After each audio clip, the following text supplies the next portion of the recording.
Come here, come here. I'm gonna tell you a secret. Not all camping needs to be intense.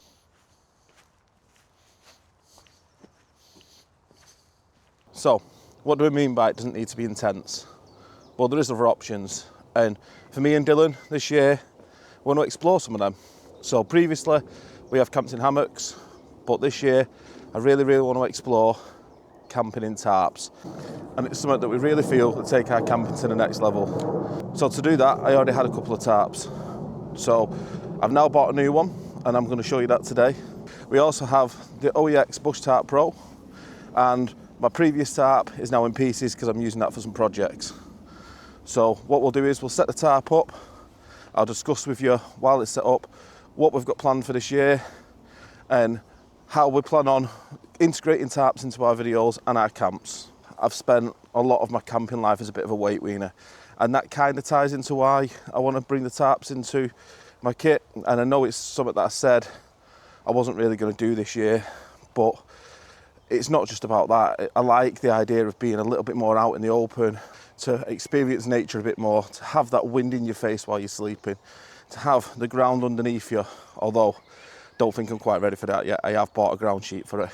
But it's just about that being a bit more a part of nature.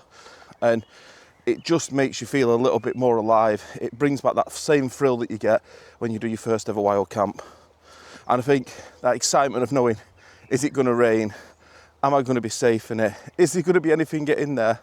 Just really excites me. And I love the versatility of it. So there's numerous different ways, and I don't know all of them yet. And it's something that I'm going to learn along with you. So I'm going to learn different tarp configurations to sleep in. And like I said, the weight saving's brilliant. I think even a tarp that I've got today, which is quite a robust and it's a very big tarp, I think it's only about 700 grams. And if you pair it with the bathtub floor, it probably comes in at about 1 kilo. And then you do have the options. You can put a bug net if you really wanted to in there, but you're kind of getting towards the point of you might as well just be using a tent then. And don't get me wrong, we are still going to camp in our tents this year because it's a big part of what we do and a big part of what we enjoy. But I just want to bring something new and try and get a bit more hammocking in this year, because it's something that we didn't really do much of last year. I think we hammocked once last year.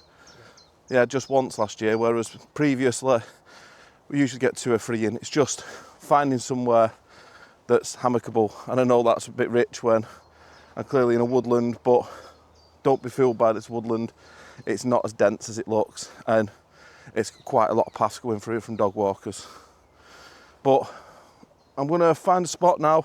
We'll get this tarp set up, I'll bring you back, and we'll talk a little bit more about it, because it's not the only thing that I'm changing this year. What we're going to do is, Dylan's never actually put this configuration up, so I'm going to show him how to do it, and I'll film it while we're doing that. So the first thing that Dylan needs to do is he needs to get the tarp out of the bag and he needs to lay it down in a square on the floor.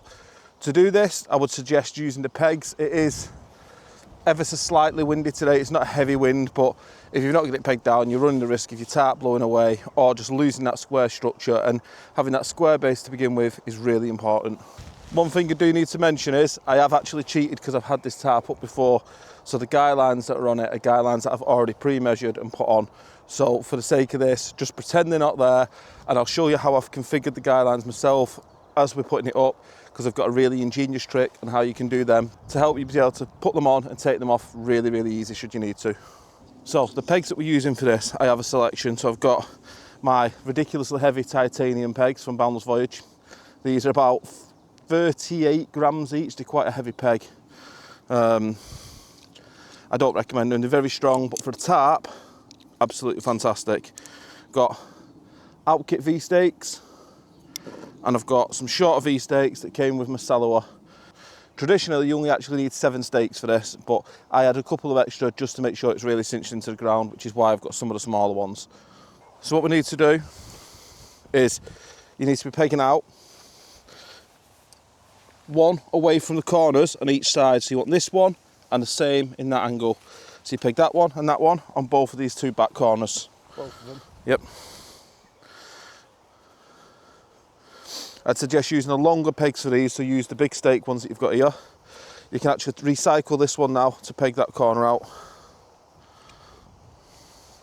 This is part of the reason that we're now, like I said, we're getting that square, and it's to get these corners taut. The next one you want to do, I'll show Dylan on this one, then he can do the next one. This corner, as you can see, is flapping. You actually want to be tucking that under and creating this triangular base here. So now we need to do the same on the other corner.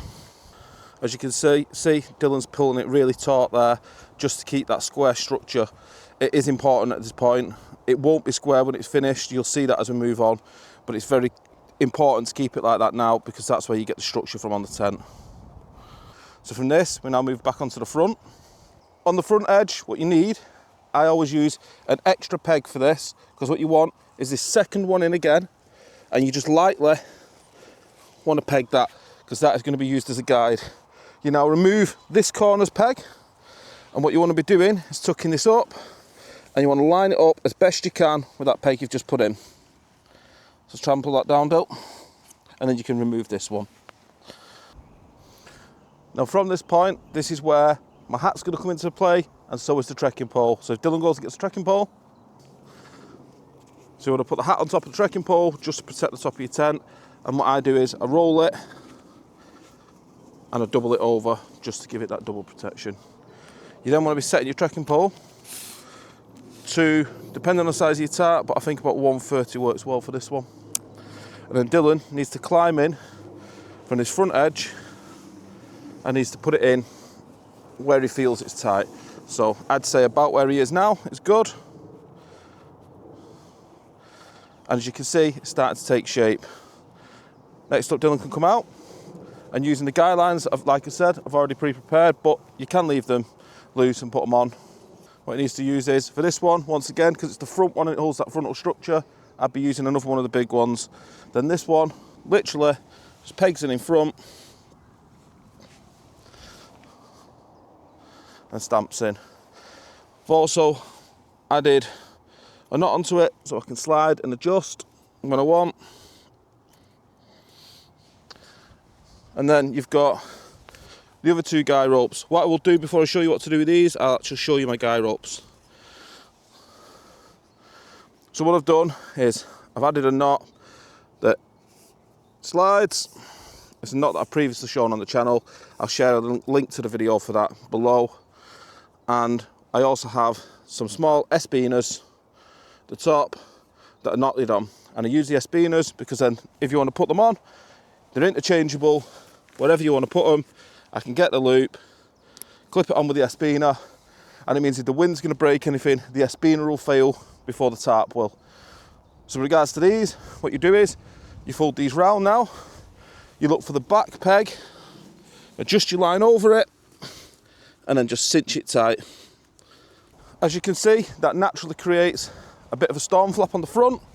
It's very, very structurally sound. And what I'll do is I'll take you inside now, let you have a look. It's quite a big structure. We actually slept in this last night, and you can actually fit 2 people in it with cot beds very, very comfortably. What I will do though, after I've done that, as Dylan's showing you now, there is additional pegging points that I use because what I find is you can get a lot of wind play here. So I tend to peg out that second one on both, and then what I'll do is I'll peg out the very, very centre one at the back. Additional to this, there's also the option, as you can see on this tarp, with the 2 extra loops, where if I wanted, I can actually peg out from here or from the top, just to give it a little bit more space on the inside. So as you can see, more than big enough for 2 people. As Dylan's showing, there's plenty of room to set up. I'd be more than happy to cook in here, make sure I'd have my stove more this area, so there's plenty of ventilation, but it's a very, very big tent.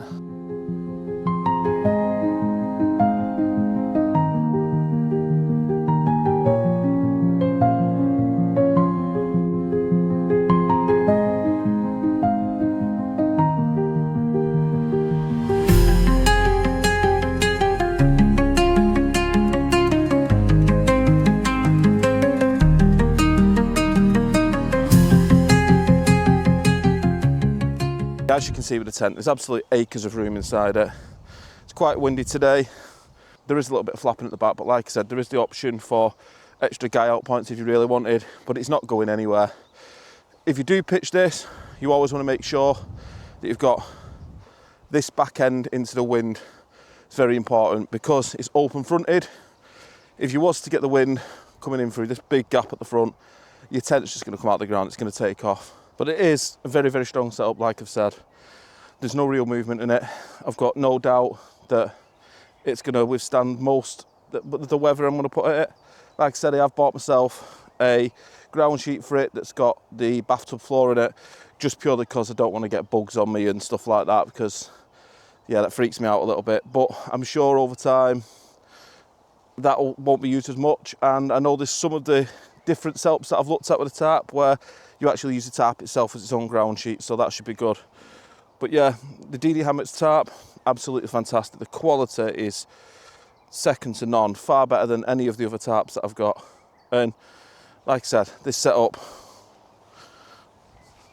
that ain't going nowhere.